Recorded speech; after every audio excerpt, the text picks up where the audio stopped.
नमस्कार दोस्तों, welcome back to my channel Akshay's learning hub. आज हम बात करने वाले हैं एक ऐसे बैंक के बारे में जो इंडिया के बैंकिंग सेक्टर का सुपरस्टार है, जो अपने इनोवेटिव सॉल्यूशंस और कस्टमर फर्स्ट अप्रोच के लिए जाना जाता है। HDFC Bank. HDFC Bank. HDFC Bank. HDFC Bank. HDFC Bank. If we talk about the company, then it is the largest private bank with advances of almost rupees 25 lakh crore as of September end. HDFC Bank enjoyed the premium valuation till merger announcement for consistency in the performance across credit cycles. Merger weighed down the bank's earning performance. तो चलिए अब समझते हैं इस inspiring case study को और देखते हैं कैसे HDFC बैंक ने अपने सक्सेस की किताब में एक एक चैप्टर बड़ी ही फोकस के साथ लिखा। For aspiring entrepreneurs, professional, business owners and student, ये केस स्टडी ना सिर्फ आपको बिजनेस और इकोनॉमी के इंट्रिकेट एस्पेक्ट्स को समझने में मदद करेगी, बल्कि आपको उन मुश्किलों और सेटबैक से भी वाकिफ करवाएगी जो आप अपनी रियल लाइफ ग्रोथ में एक वैल्यू लेसन के रूप में ले सकते हैं। इंट्रोडक्शन। HDFC बैंक का एस्टेब्लिशमेंट 1994 में हुआ था, जब रिजर्व बैंक ऑफ इंडिया ने नए प्राइवेट बैंक्स को ऑपरेट करने की अनुमति दी। ये बैंकिंग सेक्टर में एक सिग्निफिकेंट टर्निंग पॉइंट था, क्योंकि इससे प्राइवेट बैंकिंग का एक नया एरा शुरू। लेकिन इसका सफर इतना आसान नहीं था। HDFC बैंक ने अपने ऑपरेशंस को मुंबई से शुरू किए और जल्द ही अपने ब्रांच नेटवर्क्स को एक्सपांड करने का प्लान बनाया। पहले कुछ सालों में बैंक ने कस्टमर सेंट्रिक सर्विस और टेक्नोलॉजी ड्रिवन बैंकिंग सॉल्यूशंस पर फोकस किया। HDFC बैंक ने बहुत सारे चैलेंजेस का सामना किया है, लेकिन इन सबको फेस करते हुए ये बैंक एक स्ट्रॉन्ग मार्केट प्रेजेंस बना चुका है। आज असेट्स के हिसाब से HDFC बैंक इंडिया का लार्जेस्ट प्राइवेट सेक्टर बैंक है और इसकी मार्केट कैपिटलाइजेशन 10 लाख करोड़ के आसपास है, जो इसे वर्ल्ड का 10th लार्जेस्ट बैंक बनाती है। बैंक के पास 60 मिलियन से ज्यादा कस्टमर्स हैं और ये देश भर में 6,300 से अधिक ब्रांचेस और 17,000 ATMs का नेटवर्क ऑपरेट करता है। ये बैंक इंडियन बैंकिंग सेक्टर का एक सिंबल बन चुका है, जो कंसिस्टेंटली ग्रोथ और प्रॉफिटेबिलिटी रिपोर्ट करता है। FY 2022 एंड 2023 में बैंक ने 40,000 करोड़ का नेट प्रॉफिट जनरेट किया, जो इसकी स्ट्रॉन्ग ग्रोथ एंड स्ट्रेटेजी को दर्शाता है।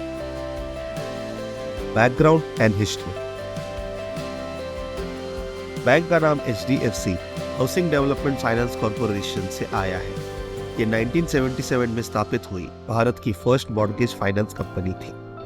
HDFC बैंक इसी की सब्सिडरी है, जिसने 1994 की एस्टेब्लिशमेंट के बाद अपने ऑपरेशंस जनवरी 1995 से शुरू की। HDFC बैंक के फाउंडर मिस्टर दीपक पारेख ने बैंकिंग सेक्टर में एक नए दौर की शुरुआत की। उन्होंने एक विजन रखा कि ये बैंक कस्टमर्स की नीड को समझेगा और उनकी एक्सपेक्टेशन से ज्यादा डिलीवर। HDFC ने अपने बैंकिंग ऑपरेशंस को शुरू करने के बाद सिर्फ 2 साल में ही अपने ब्रांच नेटवर्क को 50 से ज्यादा शहर तक एक्सपांड कर दिया। मार्च 1995 में HDFC ने अपना पहला IPO initial public offering 500 million equity shares 10 rupees each at par से लॉन्च किया, जो 55 टाइम्स ओवर सब्सक्रिप्शन रिकॉर्ड हुआ, जिससे बैंक की इक्विटी कैपिटल में सिग्निफिकेंट इंक्रीज हुआ। इसी तरह से मई 1995 में HDFC बॉम्बे स्टॉक एक्सचेंज पर 39.95 रुपीज की स्टॉक प्राइस के साथ लिस्ट हुआ। जैसे कि शुरुआती दिनों में बैंक ने अपने रिटेल बैंकिंग और कॉर्पोरेट बैंकिंग सेगमेंट्स पर फोकस किया था, फिर सितंबर 1994 में मिस्टर आदित्य पुरी का नाम आता है, जो HDFC बैंक के MD बन गए और इन्होंने बैंक की ग्रोथ के लिए एक स्ट्रॉन्ग फाउंडेशन रखा।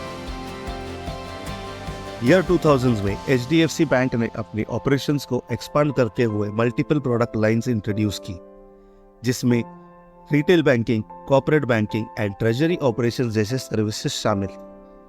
बैंक ने अपने डिजिटल बैंकिंग इनिशिएटिव्स पर भी फोकस किया और 1999 में ऑनलाइन बैंकिंग एंड 2000 में फोन बैंकिंग सर्विसेज को लॉन्च किया। 2008 में HDFC बैंक ने सेंचुरियन बैंक ऑफ पंजाब को एक्वायर किया, जिससे इसकी मार्केट शेयर और ब्रांच नेटवर्क में सिग्निफिकेंट ग्रोथ हुई। 2010 से लेकर आज तक HDFC बैंक ने डिजिटल बैंकिंग मेजर इन्वेस्टमेंट्स किए, जिसमें banking services, online payment solutions और डिजिटल वॉलेट शामिल। HDFC ने अपने कस्टमर सर्विस और ऑपरेशनल एक्सीलेंस के लिए मल्टीपल अवार्ड्स जीते हैं। बैंक को 2015 से लेकर 2023 तक कंसेक्यूटिव ईयर्स में बेस्ट बैंक का अवार्ड मिला है। ये bank consistently best private bank के रैंकिंग में आता रहा है, जिससे इसका स्ट्रॉन्ग ब्रांड रेपुटेशन एस्टैब्लिश हो। बैंक ने 55 million digital banking users achieve किए हैं, जो इसके डिजिटल अडॉप्शन और कस्टमर एंगेजमेंट को दिखाता है। ओवर द इयर्स HDFC ने 2.0 इनिशिएटिव शुरू किए, जिसका फोकस टेक्नोलॉजी इंटीग्रेशन और कस्टमर एक्सपीरियंस को एनहांस करना था। Business model and strategy. तो अब बात करते हैं HDFC के बिजनेस मॉडल एंड स्ट्रैटेजीज के बारे में। 90s के दौरान भारत में कई स्कैम चल रहे थे, जिस वजह से किसी ने भी इस नए बैंक पर ट्रस्ट नहीं किया। इसलिए HDFC के शुरुआती दिनों में बैंक के पास काफी लो डिपॉजिट्स रहते थे, जिस वजह से ये बोरोवर्स को ल्यूक्रेटिव सर्विसेज नहीं ऑफर कर पा रहा था। HDFC ने अपने स्ट्रैटेजीज को रीडिफाइन करते हुए मार्केट और उसके गैप्स को बड़ी ही बारीकी से आइडेंटिफाई और अंडरस्टैंड करके उन गैप्स को फुलफिल करना स्टार्ट किया। आपको बताता चलूं तो 1998 कोऑपरेटिव बैंक्स सिर्फ एक स्टेट तक सीमित और उनके कस्टमर्स एंड ब्रांचेस भी वहीं पर होते। इस वजह से जब भी किसी बैंक को कोई और स्टेट में ट्रांसफर करना होता था, उन्हें दूसरे स्टेट के किसी बैंक पर डिपेंडेंट होना पड़ता था। इस इंटरडिपेंडेंसी की वजह से अलग अलग स्टेट्स के बैंक का इन्वॉल्वमेंट होता था, जिससे एडिशनल चार्जेस और फंड ट्रांसफर्स के टाइम में भी देरी होती थी। क्योंकि वेंडर्स को एक वक्त पे मल्टीपल पेमेंट्स करने पड़ते थे, इस वजह से ज़्यादातर वेंडर्स कोऑपरेटिव बैंक के चेक्स एक्सेप्ट करने के लिए तैयार नहीं होते थे। इसका नतीजा यही हुआ कि कोऑपरेटिव बैंक्स लोकल बिजनेसमैन के बड़े अकाउंट्स को खो रहे थे। इस पर HDFC ने एक सिंपल सॉल्यूशन ऑफर किया। क्योंकि HDFC के ब्रांचेस देश भर में होते थे, वो सभी कोऑपरेटिव बैंक के कस्टमर्स को चेक एट पार इशू करेंगे। इसका मतलब ये था कि जब वेंडर A वेंडर B को चेक लिखता है, तो वेंडर A अपनी लोकल HDFC ब्रांच में उस चेक को डिपॉजिट कर सकता है। HDFC बिना किसी फीस या डीले के उस चेक को क्लियर कर देगा। इसी तरह से कोऑपरेटिव बैंक अपने सप्लायर्स को पूरे देश में पैसा दे पाते थे, जिससे उन्हें अपने कस्टमर्स को रिटेन करने में मदद मिली। लेकिन इसके बदले HDFC ने अपने पास कोऑपरेटिव बैंक से इंटरेस्ट फ्री डिपॉजिट रखने के लिए कहा। इन डिपॉजिट्स की वजह से HDFC के पास करोड़ों रुपए का low risk interest free capital आ गया, जिससे वो कार लोन्स, होम लोन्स और दूसरी सर्विसेज के लिए इस्तेमाल कर पाए और इसी तरह से HDFC ने अपना प्रॉफिट कमाना शुरू किया। सिमिलरली लेट 90s में आज की तरह स्टॉक ट्रेडिंग सिस्टम में कई एंटिटीज होती, बायर का ब्रोकर, सेलर का ब्रोकर एंड सेलर। और 90s से पहले के वक्त में तो ये सारी ट्रांजैक्शंस फिजिकली शेयर सर्टिफिकेट्स के जरिए होती थी। 90s के दौर में कंप्यूटर रेवोल्यूशन आया, जिससे ट्रेडिंग का प्रोसेस बदलने लगा और हमें स्टॉक के डिमोनेटाइजेशन का राइज देखने को मिला। इसमें स्टॉक्स फिजिकली ट्रेड होने के बजाय इलेक्ट्रॉनिकली ट्रांसफर होने लगे।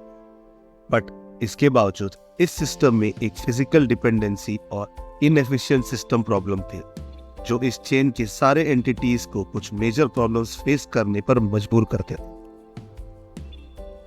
इसी में से एक ट्रांजैक्शंस में डीले था, क्योंकि जब फंड्स फिजिकली ट्रांसफर होते थे तो इसमें काफी टाइम लगता था, जिस वजह से बायर और सेलर को अपने फंड्स और स्टॉक्स का टाइमली एक्सेस नहीं मिलता था। फिजिकल फंड ट्रांसफर की वजह से रिस्क भी बढ़ गया था। अगर किसी ट्रांजैक्शन में कोई प्रॉब्लम होती, जैसे चेक बाउंस होना या डिलीवरी डिले होना, तो इससे फाइनेंशियल लॉस हो सकता था, जो बायर्स और सेलर्स दोनों के लिए प्रॉब्लमेटिक था। कॉम्प्लेक्सिटी तब और बढ़ गई जब एक ब्रोकर के पास मल्टीपल कस्टमर्स होते थे, जिनके अलग अलग बैंक अकाउंट्स और प्रोसेसिंग टाइमिंग्स होते थे। इस वजह से ट्रांजैक्शंस को सेटल करना काफ़ी चैलेंजिंग हो जाता था, क्योंकि ब्रोकर को हर कस्टमर की स्पेसिफिक बैंक प्रोसेसिंग टाइमिंग्स को ध्यान में रखना पड़ता था। इन प्रॉब्लम्स ने सप्लाई चेन की एफिशिएंसी को डिसरप्ट किया, जिससे HDFC को एक और अपॉर्चुनिटी नजर आई जो इस सिस्टम को स्ट्रीमलाइन कर सकते थे। उस दौरान HDFC ने एक software solution the micro banker को अडॉप्ट किया, जो iFlex सॉल्यूशंस के द्वारा डेवलप किया गया।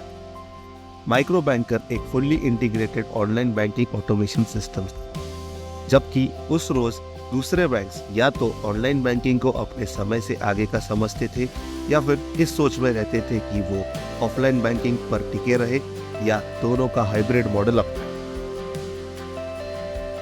इस स्ट्रेटजी ने HDFC को एक सुपर पावर दी, जिससे वो फंड्स को इलेक्ट्रॉनिकली ट्रांसफर कर सकते और इसमें मिनिमम ह्यूमन इंटरेक्शन की जरूरत पड़ती थी। इस स्ट्रेटजी का रिजल्ट ऐसा निकला कि इसने सभी की उम्मीदों से काफी ज्यादा बेटर बेनिफिट दिया, जिसका नतीजा ये हुआ कि 1999 के बाद HDFC में वायरल अकाउंट्स का ओपन होना शुरू हो गया।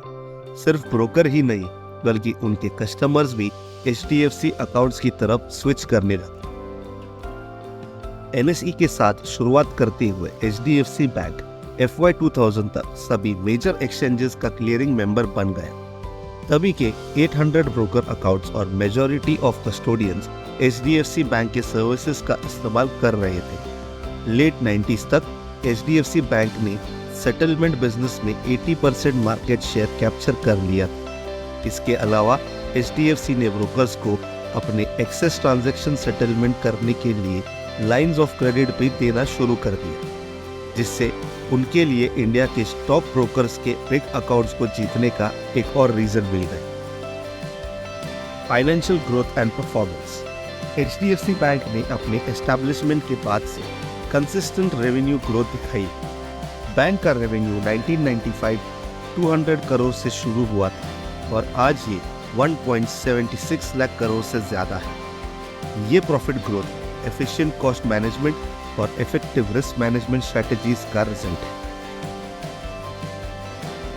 HDFC बैंक का रिटर्न ऑन इक्विटी भी कंसिस्टेंटली स्ट्रॉन्ग रहा है, जो इन्वेस्टर्स के लिए अट्रैक्टिव है। बैंक का रिटर्न ऑन इक्विटी FY 2022 तक 16 to 18% के बीच रहा है, जो कि फाइनेंशियल इंस्टीट्यूट्स के लिए एक हेल्दी फिगर है।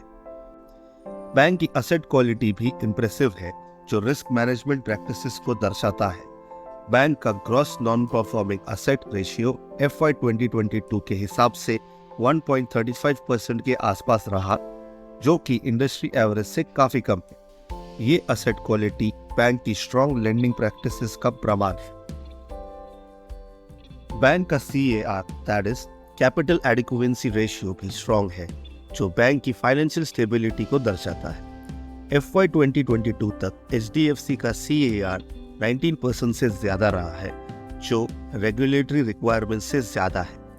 ये रेशियो बैंक को ग्रोथ अपॉर्चुनिटीज कैप्चर करने और रिस्क एक्सपोजर को मैनेज करने में मदद करता है। अगर मार्केट कैपिटलाइजेशन को एग्जामिन करें तो FY 2022 तक बैंक की मार्केट कैपिटलाइजेशन 8 लाख करोड़ से ज्यादा थी, जो कि इन्वेस्टर्स के लिए कॉन्फिडेंस का प्रमाण है। वहीं ग्रोथ इन डिपॉजिट्स में बैंक ने अपने डिपॉजिट्स में सिग्निफिकेंट ग्रोथ दिखाई। बैंक के टोटल डिपॉजिट्स FY 2022 तक 15 लाख करोड़ से ज्यादा हो गए, जो कि बैंक की स्ट्रॉन्ग कस्टमर ट्रस्ट और इफेक्टिव मार्केटिंग स्ट्रेटेजी का नतीजा है। Crisis management. HDFC बैंक ने इकोनॉमिक टर्नडाउन जैसे 2008 के ग्लोबल फाइनेंशियल क्राइसिस और कोविड-19 पैंडेमिक के दौरान काफी स्ट्रॉन्ग पोजीशन मेंटेन किया। HDFC बैंक ने क्राइसिस मैनेजमेंट में काफी प्रोएक्टिव अप्रोच अपनाई है, जो कि अर्ली डिटेक्शन और रिस्पॉन्स से शुरू होती है। बैंक ने robust risk management framework develop किया है, जिसमें credit risk, operational risk, market risk और लिक्विडिटी रिस्क को ध्यान में रखा जाता है, जिससे अनएक्सपेक्टेड इवेंट से कोप अप करने में मदद मिलती है। क्राइसिस कम्युनिकेशन स्ट्रेटजीज के जरिए स्टेक होल्डर्स को टाइमली और एक्यूरेट इंफॉर्मेशन देने का काम किया गया है, जो ट्रस्ट को मेंटेन करता है। बैंक की फाइनेंशियल रेजिलियंस जैसे स्ट्रॉन्ग कैपिटल एडिक्वेंसी रेशियो और असेट क्वालिटी इसे फाइनेंशियल शॉक से बचाने में हेल्प करती है। बैंक ने पोस्ट क्राइसिस असेसमेंट किए जिससे फ्यूचर क्राइसिस के लिए बेटर प्रिपेयर्डनेस और रिस्पॉन्स स्ट्रेटजी डेवलप की जा सके। HDFC ने अपनी स्ट्रॉन्ग बैलेंस शीट और रिस्क मैनेजमेंट प्रैक्टिसेस के थ्रू कई चैलेंजेस को फेस किया। इसके अलावा बैंक ने रेगुलेटरी चेंजेस को भी अच्छे से हैंडल किया जिससे उनका growth trajectory maintain. Challenges and criticism, जैसे कि हर सक्सेसफुल बिजनेसेस के साथ होता है, HDFC को भी कुछ चैलेंजेस और क्रिटिसिज्म का सामना करना पड़ा, जिसमें सबसे पहले हाई कंपटीशन आता है क्योंकि इंडियन बैंकिंग सेक्टर में कई प्राइवेट और पब्लिक सेक्टर बैंक्स हैं जो मार्केट शेयर को थ्रेटन करते हैं। बैंक को रेगुलेटरी स्क्रूटिनी जैसे कि RBI की तरफ से कुछ रिस्ट्रिक्शंस थी जिसमें नए क्रेडिट कार्ड्स की इशुएंस पर रोक लगा दी गई। बढ़ते सिक्योरिटी थ्रेट्स की वजह से डिजिटल बैंकिंग सिक्योरिटी इश्यूज भी एक चैलेंज रहा। कभी कभी बैंक पर कस्टमर सर्विस को लेकर भी क्रिटिसिज्म होता है, जहां कस्टमर्स डिलेड रिस्पॉन्स और सर्विस क्वालिटी के इश्यूज रेज करते हैं। हाई फीस एंड चार्जेस को लेकर भी कंसर्न्स देखे गए हैं जो कस्टमर लॉयल्टी को अफेक्ट कर सकता है। HDFC बैंक को सस्टेनेबिलिटी और एनवायरमेंटल कंसर्न्स पर क्रिटिसिज्म फेस करना पड़ता है, जो इसे अपने ऑपरेशनल और स्ट्रेटजीज में कंटिन्यूस इंप्रूवमेंट करने पर मजबूर करता है ताकि बैंक अपने रेपुटेशन और मार्केट पोजीशन को मेंटेन कर सके। लर्निंग्स। तो दोस्तों, HDFC बैंक की कहानी से हमें ये सीखने मिलता है, पहला, फोकस ऑन सस्टेनेबल ग्रोथ। इससे हमें बिजनेस की प्रोडक्टिविटी और स्केलेबिलिटी बढ़ाने में मदद मिलती। दूसरा, कस्टमर फर्स्ट अप्रोच, जो कि लॉन्ग टर्म ब्रांड को एस्टैब्लिश करने में हमेशा मदद करता है। तीसरा, मार्केट गैप्स। इनोवेशन और यूनिक मॉडल्स पर हमेशा ज्यादा फोकस करना चाहिए क्योंकि ये हमें नए अपॉर्चुनिटीज क्रिएट करने में मदद करता है। चौथा, invest in talent and trade. HDFC ने स्किल्ड वर्कफोर्स बनाने पर फोकस किया जिससे उनकी सर्विस क्वालिटी और ऑपरेशनल एफिशिएंसी में इंप्रूवमेंट। पांचवा, लेवरेज टेक्नोलॉजी। टेक्नोलॉजी एडॉप्शन से बिजनेस को प्रोडक्टिविटी और स्केलेबिलिटी बढ़ाने में मदद मिलती है। और सबसे ज्यादा जरूरी, adapt to change. Market conditions और कंज्यूमर प्रेफरेंस के हिसाब से एडैप्ट करना बहुत ही ज्यादा किसी भी बिजनेस के लिए जरूरी होता है। तो ये थी HDFC बैंक की कहानी, जो बैंकिंग इंडस्ट्री में एक सक्सेसफुल केस स्टडी है। इसने हमें दिखाया कि कैसे एक बिजनेस अपने विजन, लीडरशिप और कस्टमर सेंट्रिक अप्रोच से ग्रो कर सकते। हम आशा करते हैं कि आपको ये वीडियो पसंद आया होगा। अगर आपको ये इन्फॉर्मेशन यूजफुल लगी हो तो प्लीज़ हमारे चैनल को लाइक, शेयर और सब्सक्राइब करना मत भूलिएगा और जुड़े रहिए हमारे साथ ऐसी ही और भी बिजनेस और इकोनॉमिक केस स्टडीज़ के लिए। Thank you for watching. हम मिलते हैं हमारी अगली वीडियो। धन्यवाद।